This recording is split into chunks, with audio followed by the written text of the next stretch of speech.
जो गांधी जी का राजस्थान, सॉरी राजस्थान नहीं, भारत के अंदर पहली एंट्री यही कहीं होती है पॉलिटिक्स में, तो वो कहाँ पे होती है? चंपारण के अंदर। क्योंकि गांधी जी पहले जो वो है ना अफ्रीका रह रहे थे, अफ्रीका से गांधी जी यहाँ पे आए और वो अपने गुरु जी से मिले गोखले से, और गोखले ने गांधी जी को एक ही बात की सलाह दी थी कि जाओ और एक बार भारत की यात्रा करके आओ, पूरा भारत घूम के आओ। इस बात पर गांधी जी ने पूरा भारत क्या किया? घूमा। और घूमने के बाद में मतलब उन्होंने कहा अब मैं क्या करूं? तब जो अपना क्या बोलते बीएचयू, बनारस हिंदू विश्वविद्यालय, पीएचयू के अंदर प्रोग्राम था, उसके अंदर गांधी जी पहली बार पॉलिटिकली वहां पर एंट्री लेते हैं। और एंट्री लेने के बाद में गांधी जी लोगों से कहते हैं कि मैं कहाँ से एंट्री करूं? तब वहां पर उनको एक्चुअली जो है वो, ठीक है, दो तीन लोगों ने कहा कि आप यदि राजनीति में आना ही चाहते हो और कुछ करना चाहते हो तो आप एक मुद्दे को मतलब जरूर थोड़ा वो जो लाइमलाइट में लेके आ सकते हो। उन्होंने कहा कौन सा? उन्होंने कहा बिहार के अंदर चंपारण करके जो वो जिला है उसके अंदर एक नियम बना रखा है अंग्रेजों के द्वारा कि आदमी की जितनी भूमि है ना उसमें से 20 में से 3 कट्टे में, जैसे अपने यहाँ पे होती है बीघा, तो वो वहां पे होगा 20 कट्टे यदि जमीन है तो 20 कट्टे में से 3 कट्टे के अंदर तो आपको नील की खेती करनी ही पड़ेगी। तो वो गांधी जी का इसमें प्रॉब्लम क्या है? उनका उसमें प्रॉब्लम एक तो ये है कि पहली बात तो जहां पर ये नील की खेती करना अनिवार्य है, नील की खेती से जमीन हो जाती है बंजर, और वो 10-15 साल में जाके फिर वापस जो वो थोड़ी बहुत सही होती है। इसलिए किसान बेचारा यदि 3 कट्टे में अपनी जो वो सब नील की खेती करता है तो वो बंजर हो ही रही है। तो एक तो उसको बंजर की बहुत बड़ी समस्या है, दूसरा इन किसानों को पैसा पर्याप्त नहीं मिल रहा। और अभी रिसेंटली समस्या ये है कि यूरोप के अंदर आर्टिफिशियल नील आ गया है, इसलिए अब इन्होंने क्या किया कि नील मतलब खरीदने से ही मना कर दिया। अंग्रेजों ने साफ साफ कह दिया कि जो वो पहले जो नियम बना रखा था तुम्हें नील उगाना ही पड़ेगा, और फिर कहा अब हमें तुम्हारी नील की आवश्यकता नहीं है। तो फिर अभी बेचारे नील बेचे कहाँ पे? तब गांधी जी ने कहा यार ये तो मुद्दा सीरियस है। इस बात पर गांधी जी ने आंदोलन किया और गांधी जी चले गए थे वहां पे, और मिट्टी के चंपारण, और चंपारण में जाकर जैसे आंदोलन किया तो अंग्रेजों ने इसकी एक इन्वेस्टिगेशन कमेटी बनाई, उसमें गांधी जी को भी जो वो मेंबर बनाया गया, और लास्ट में इन्होंने जो भी नील का था उसका 25% हर्जाना दिलवाने में गांधी जी क्या हो गए थे? सफल हो गए थे। और गांधी जी के सहयोगी थे वो तो डॉक्टर राजेंद्र प्रसाद और जेबी प्लानिंग। फिर एक कोई महिला है जिसका नाम है जूडिथ ब्राउन, उसने किताब लिखी है, उसमें इनको कहा है उप ठेकेदार। क्या कहा है इनको? उप ठेकेदार, सब कॉन्ट्रैक्टर है ये लोग सारे। तो देखिए इस आंदोलन की सफलता पर रविंद्रनाथ टैगोर ने गांधी जी को महात्मा की उपाधि दी थी। और ये आता है तो ये अपने गलत नहीं होना चाहिए कि भाई गांधी जी को महात्मा की उपाधि देने वाले कौन है? रविंद्रनाथ टैगोर। अच्छा, गांधी जी को बापू की उपाधि देने वाले कौन है? सुभाष चंद्र बोस। सुभाष चंद्र बोस ने पहली बार कहा था, उससे पहले कोई इनको बापू नहीं कहता था। और ये कहा था क्विट इंडिया मूवमेंट के समय जब इन्होंने, सुभाष चंद्र बोस ने आजाद हिंद फौज का नेतृत्व संभाला था, तब रेडियो पे कहा था कि बापू ठीक है अब तो गुस्सा त्यागो और अब तो मतलब वापस राजीनामा कर लो, क्योंकि है ना वो जो गांधी जी त्रिपुरी संकट के बाद में जो वो इनसे क्या थे? नाराज थे, इसलिए रेडियो पे कहा था बापू, और उस दिन से इनको उपाधि मिल गई थी बापू।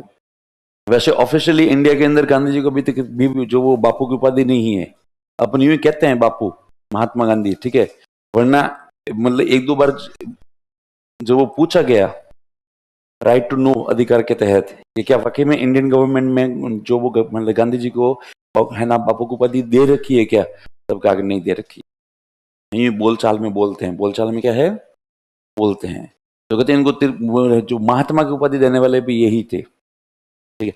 तो ये उपाधियां आपस में एक्सचेंज करते रहते थे, तो ठीक है ना। गांधी जी ने इनको कहा कि सॉरी इन्होंने है ना रविंद्रनाथ टैगोर ने कहा कि आप महात्मा हो, इसके बदले उन्होंने कहा कि आप जो है वो जो ठाकुर हो, ठीक है। तो उन्होंने एक दूसरे को उपाधियां क्या है दे दी, वरना वैसे दोनों का आपस में बनती नहीं थी।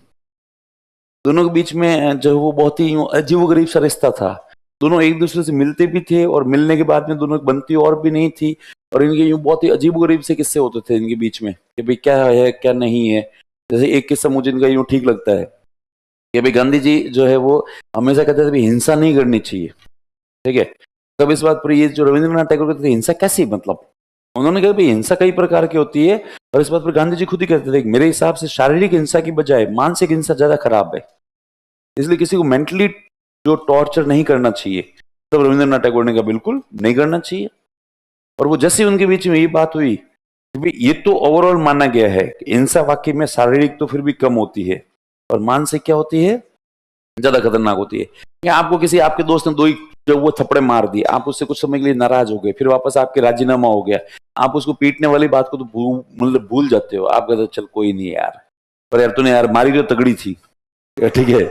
तब आगे वाला कहता है हाँ हाँ तो मतलब है ना सॉरी, और आप उसके लिए अपशब्द बोल दिया, आपने कुछ भी गाली गलौज कर ली, उसकी फैमिली के बारे में कुछ बुरा बोल दिया, तो वो आदमी भूल नहीं पाता। वो आदमी वही कहता है यार कि इससे बेहतर होता तू मुझे कूट देता, और तेरे को मेरे ऐसे यूं नहीं बोलना चाहिए था। फिर भले कितनी भी दोस्ती हो जाए वापस से, लेकिन आदमी को वो बात दिमाग में रहती है कि यार तूने उस समय ऐसा ऐसा कहा था। तो इसलिए शारीरिक हिंसा इतनी खतरनाक नहीं होती जितनी कौन सी हिंसा होती है, मानसिक हिंसा होती है। तो खैर तो फिर है ना, रविंद्रनाथ टैगोर इस बात को मानते थे, लेकिन रविंद्रनाथ टैगोर को ये भी मतलब सब तरीके बहुत आते थे कि अब सब किसी को ग्रिल कैसे किया जाए। तो कहते एक बार जो वो है ना गांधी जी कलकत्ता गए हुए थे, इस बात रविंद्रनाथ टैगोर ने कहा कि अरे मैंने सुना आप कलकत्ता आए हुए हो। उन्होंने कहा तो फिर चलो तो मिलते हैं।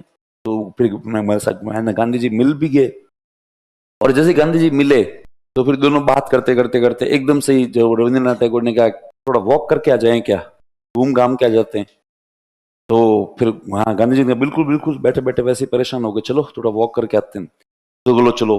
तो दोनों डोगरे डोगरे खड़े हो गए, और वो जैसे ही खड़े हुए तो कहते गांधी जी तो फटाक से अपने हाथ में लकड़ी लेके गेट पे जाके खड़े हो गए कि हाँ भाई चल ही रहे हैं वॉक करने के लिए। और रविंद्रनाथ टैगोर वॉशरूम में चले गए, और वॉशरूम में चले गए फिर ऐसे गए, फिर बाहर आने का क्या है नाम ही ना ले रहे थे। तो इधर वो कोई गांधी जी को उन्होंने आधे घंटे घंटे भर तक खड़ा रखा, और वो गांधी जी बार बार कह रहे अरे क्या हुआ। तो, तो रविंद्रनाथ टैगोर कहते बस बस आया, मैं यूं आया यूं आया। उसके बाद में फाइनली वॉशरूम का गेट खोल के फिर बाहर आ गए। बाहर आ गए तब वो गांधी जी गेट पे खड़े हैं, और गांधी जी को मतलब धीरे धीरे गुस्सा ही आ गया था। गांधी जी ने ये क्या तरीका होता है। तब इस बात रविंद्रनाथ टैगोर ने बस बस एक मिनट एक मिनट, और वो उनके पास में कांच के सामने खड़े होकर बाल मतलब हाथ में कंगा लेकर और अपनी दाढ़ी बनाने लग गए। रविंद्रनाथ टैगोर जो है दाढ़ी कैसे रखते थे, लंबी लंबी, और वो धीरे धीरे दाढ़ी बनाने लग गए। तो गांधी जी धीरे धीरे धीरे धीरे मतलब गांधी जी लास्ट में इतना गुस्सा आ गया, गांधी जी ने अपनी लकड़ी फेंकी साइड में, कहा ये क्या तरीका होता है। रविंद्रनाथ टैगोर ने कहा क्या हो गया, ऐसे वो गुस्सा क्यों कर रहे हो। उन्होंने गुस्सा, एक घंटे से मुझे खड़ा कर रखा है और कह रहा है ये वो। उन्होंने कहा अरे तो मैंने ऐसा थोड़ी ना कहा कि आप खड़े हो जाओ, आप बैठ जाओ, ठीक है मैं तैयार हो जाता हूं। इस बात पर गांधी जी जैसे तिल मिलाए, तब इस बात रविंद्रनाथ टैगोर ने कहा कि देखो ऐसा है, आपकी कथनी और करने में फर्क है। आप यूं कहते जरूर हो हिंसा नहीं करनी चाहिए नहीं करनी चाहिए, खुद देखो कितने गुस्से में हो गए हो, लकड़ियां फेंक रहे हो, और आपका बस चले तो आप तो मेरे को पीटो। पर आपको भी पता है कि आप हो दुबले पतले, मैं हूं मोटा ताजा। इसलिए आप मेरे को यदि पीटने आ गए तो आपको भी पता है कि आप तो मुझे पीट नहीं पाओगे, पर मैं आपको जरूर क्या है पीट दूंगा। तब गांधी जी ने कहा नहीं ऐसी कोई बात नहीं है, पर ये क्या तरीका होता है यार, कब से कह रहे हो कि चल रहे हैं चल रहे हैं चल रहे हैं, फिर भी तुम चल नहीं रहे हो। तो उन्होंने कहा कि नहीं मैं तो कब का ही चल रहा था, पर मैंने जीवन में नियम अपना रखा है कि जब आप मेरे साथ होंगे तो मैं आपकी शिक्षाओं का पालन करूंगा। तब गांधी जी ने कहा मेरी कौन शिक्षा, आपने कहा है हिंसा नहीं करनी चाहिए। उसने कहा इसमें हिंसा कहां से आ गई। उन्होंने कहा हिंसा कई प्रकार की होती है, ठीक है। यदि आप सूगले रहते हो है ना, गंदे रहते हो, और आप किसी से मिलते हो और आगे वाला आपको देखकर इरिटेट होता है, ये भी एक प्रकार की हिंसा है गांधी जी। यदि आप स्नान करके नहीं आते हो, आपका शरीर यदि पूरा बदबू मार रहा है, तो आपके पड़ोसियों के साथ में ये भी एक प्रकार की क्या है हिंसा है, कि वो लोग दुखी होते रहते हैं बार बार, पता नहीं कहां से आ गया सूगला, ठीक है ठीक है। आप यदि जो है वो आते हो और आपके सॉक्स यदि जो वो गंदे हैं, और आप आगे क्लास में जूते क्या कर लेते हो खोल देते हो, और उससे जो बदबू आती है ना, उससे जो पड़ोसी परेशान होते हैं, ये भी एक प्रकार क्या है हिंसा है। गांधी जी ने कहा मतलब कहना क्या चाहते हो आप। उन्होंने कहा मैं कहना ये चाहता हूं कि मैं जो मेरी इच्छा होती है जब मैं बाहर जाऊं तो अच्छे से सज धज के जाऊं, ताकि किसी को देखकर मतलब है ना मुझे देखकर किसी का मूड क्या है सब खराब ना हो। इसलिए मैं, गांधी जी का मतलब, गांधी जी का मतलब तो ये है कि आप ये जो सूगले रहते हो ना, ये एक प्रकार की हिंसा है। मैं कभी आपको बोल नहीं पाता हूं, पर आप ये जो, तो फिर गांधी जी का मतलब मैं सूगले रहता हूं। उन्होंने कहा एक तो आपकी धोती इतनी गंदी, इतनी सूगली और इतनी छोटी सी है, इसमें ये आपके अगरबत्तियों जैसे पैर, यही अपने आप में हिंसा है। तो उन्होंने का मतलब क्या होता है, मेरी रिक्वेस्ट मानो, धोती पूरी पहना करो, ठीक है। आप ये गरीब दिखने के चक्कर में जो लोगों के साथ में मानसिक प्रताड़नाएं कर रहे हो ना, ये सही नहीं है। तो वो गांधी जी का आपको ऐसा लगता है, उन्होंने का लगता ही है। आपने पता नहीं कौन सी ये जो है वो भाषा अपना लगी, मैं जो वो शर्ट नहीं पहनूंगा, इसलिए मेरे हिसाब से आपको शर्ट क्या है, पहन लेना चाहिए। और मैं ये केवल इसलिए बता रहा हूं कि भाई यदि अपने अच्छा दिखने से आगे वालों को मानसिक शांति मिलती है तो ऐसा करना चाहिए, ठीक है। जबकि आप ऐसा नहीं करते हो, तो फिर गांधी जी का मतलब आपको वाकई में लगता है कि मैं लोगों को हिंसा देता हूं। इस बात पर रविंद्रनाथ टैगोर ने कहा कि मुझे बाकी का नहीं पता, पर मुझे देते हो। आप जब आते हो तब मेरा मन नहीं रहता, इसलिए मैं आपको बुला तो लेता हूं मिलने के लिए, लेकिन जब आप आके मेरे से मिलते हो ना, तो मैं आपको देख के ही अंदर क्या होता रहता हूँ, मतलब इरिटेट होता रहता हूँ, क्योंकि मुझे बहुत ही क्लीन रहना पसंद है, इसलिए मैं हमेशा क्लीन रहता हूँ। जबकि आप हमेशा क्या रहते हो, सुगले सुगले से रहते हो। तब गांधी जी ने कहा नहीं, इस वो तो मैं जानबूझ के रहता हूँ, इससे माहौल बनता है, इससे क्या बनता है, माहौल बनता है। तो फिर उन्होंने कहा प्लीज ऐसा माहौल ना बनाओ। तो कहते भाई रविंद्रनाथ टैगोर को बहुत ही क्लीन रहने का शौक था, और वो रहते भी थे, क्यों, जबकि गांधी जी, मतलब गांधी जी की फैमिली बहुत ज्यादा पैसों वाली फैमिली थी। हम लोग गांधी जी की कई बार ऐसे फोटो देखकर सोचते हैं भाई गांधी जी गरीब परिवार से रहे होंगे, गांधी जी कोई गरीब परिवार से नहीं थे।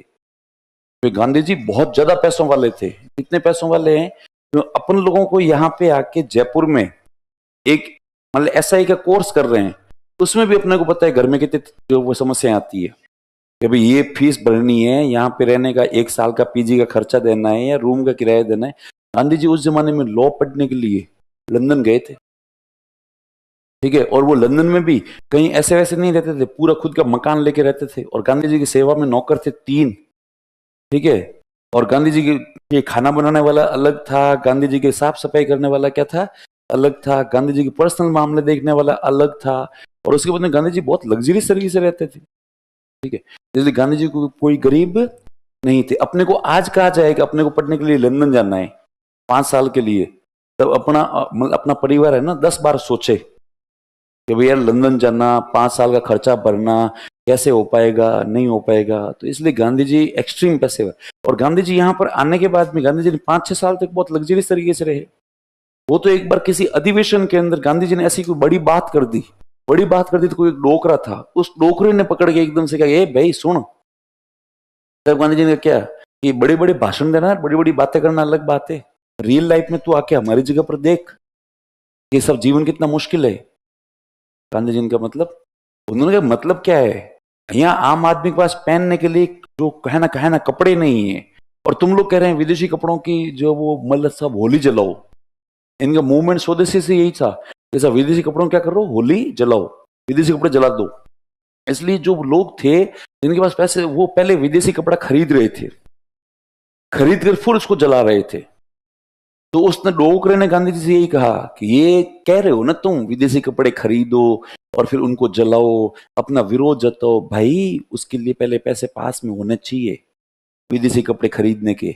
और विदेशी कपड़े खरीदने के तो छोड़, हमारे पास तो जो वो देसी कपड़े खरीदने के भी पैसे नहीं है।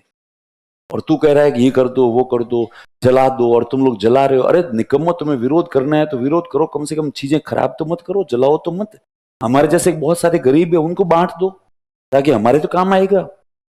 तो कहते गांधी जी किसी डोकरे के आगे निरुत्तर हो गए थे, इसलिए गांधी जी ने उसके बाद में कहा कि कुछ भी कहो पर यार बासा ने, डोकरे ने बात तो क्या कही है, सही कही है। इसलिए फिर गांधी जी ने कहा मैं आज के बाद विदेशी कपड़े नहीं पहनूंगा, और मैं खुद भी कपड़े मतलब कम से कम पहनूंगा।